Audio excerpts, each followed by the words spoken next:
Arrume-se comigo para falar de inovação. Começando usando esse produto aqui, um BB Cream da L'Oréal, que uniformiza o tom da nossa pele. Então, já que eu sou uma pessoa que não enxerga, faz sentido eu usar um produto que eu não tenho muito que me preocupar com como eu tô espalhando, né?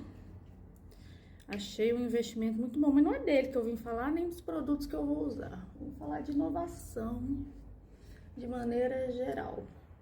E para fazer isso, eu vou ter que contar uma coisa para vocês.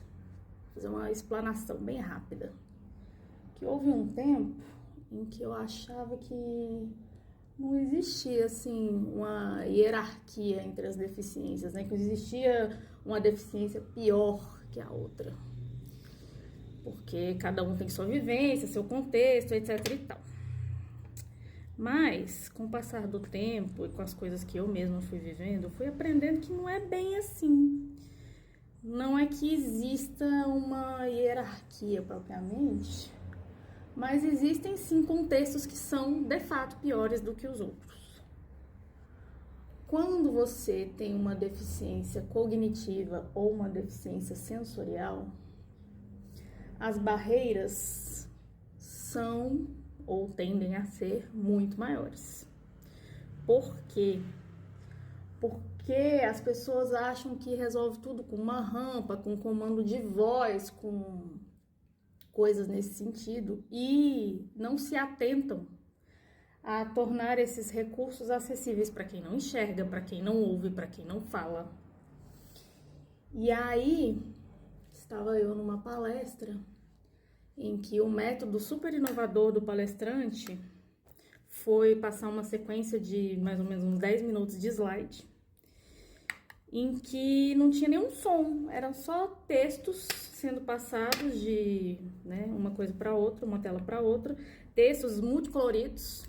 Então, assim, uma pessoa que tem qualquer questão aí com labirintite, vertigem, luzes estroboscópicas, já se lascou. Uma pessoa que não enxerga se lascou também, porque, não tinha ninguém falando nada. E aí vocês podem argumentar que poderia ter um intérprete de Libras, poderia ter uma audiodescrição. E sim, poderia, se o negócio tivesse sido desenhado dessa forma. Mas tal qual ele me foi apresentado, tudo que ficou bem claro para mim é que eu não era público para aquela palestra. Do mesmo jeito que uma pessoa que não ouve não era público para aquela palestra, do mesmo jeito que uma pessoa que tem, essas questões com luzes estroboscópicas também não era público para aquela palestra. E a gente não é público para esse tipo de coisa porque a gente não é nem contabilizado. Não se pensa em pessoas com deficiência, essas deficiências, quando está se bolando um evento. Isso é muito problemático, porque a gente está falando de inovação, a gente está falando de inclusão e a gente não está incluindo. Quem que a gente de fato está incluindo? Quem são as pessoas que merecem ser incluídas? Porque não é uma questão de, nossa, eu vou gastar muito mais se eu for tentar incluir essas pessoas, ou se eu for tentar adaptar esses recursos que já existem. Isso não tem a ver com dinheiro.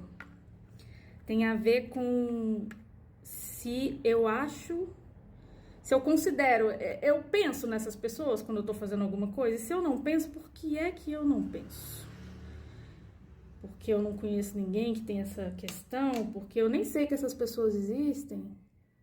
Depois vocês me contam se essa sombra vai ter ficado direito, tá? Porque a impressão que me dá é que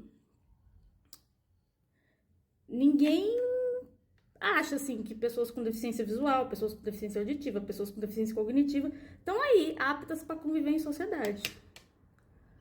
E, de fato, se a gente fosse contar com os recursos indisponíveis, a gente não estaria apto para conviver em sociedade realmente. Mas aí isso é uma questão nossa, que cabe a nós resolvermos sozinhos. Não tem aí uma parcela de responsabilidade de ninguém? de nenhum governo, de nenhuma pessoa, de nenhuma entidade. A gente não se manifesta sobre isso porque, afinal de contas, a gente tem que agradecer o que já existe e deixar por isso mesmo. Só que eu não acho que a gente tem que deixar por isso mesmo, não. Eu acho que, infelizmente, pelo menos no meio onde eu estou, eu sou a única pessoa que se manifesta sobre isso e eu acabo sendo a chata do rolê. Só que a gente precisa das pessoas chatas do rolê, porque sem as pessoas chatas, as coisas não mudam.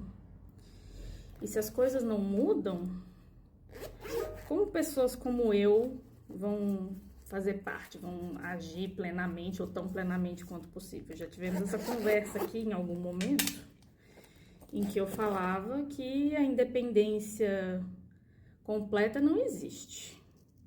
O que existe é a autonomia possível. Isso tem a ver tanto com as limitações físicas da pessoa, quanto as financeiras, quanto as psicológicas, quanto as do contexto onde ela está inserida, né? Quanto as dos recursos que efetivamente existem e que estão disponíveis para ela. E o que eu vejo são pessoas que não precisam de tantas adaptações assim. Não estou dizendo que elas não precisam de adaptações, elas precisam de adaptações, mas não são tantas assim. E não são vistas como tão difíceis assim de serem implementadas. Sendo contempladas nesse rolê aí da diversidade, equidade e inclusão, nas empresas, né, no mercado de trabalho, na oferta de produtos e serviços. Eita, acho que borrei, acho que limpei. Enquanto pessoas como eu seguem marginalizadas. E muitas vezes a gente nem se dá conta de que está sendo marginalizado porque a gente não tem nem a oportunidade de ter esse contato meio bosta com as coisas que não são adaptadas. E quando a gente tem, talvez uma tendência nossa seja desistir, porque afinal de contas não está adaptado. Mas a gente não pode, a gente tem que correr atrás, e uma das formas de correr atrás é falar sobre. E aí eu vim aqui falar sobre enquanto eu fazia a minha maquiagem, que eu não sei se ficou boa, vocês vão me dizer nos comentários, e a gente se vê depois. Falou? Então falou.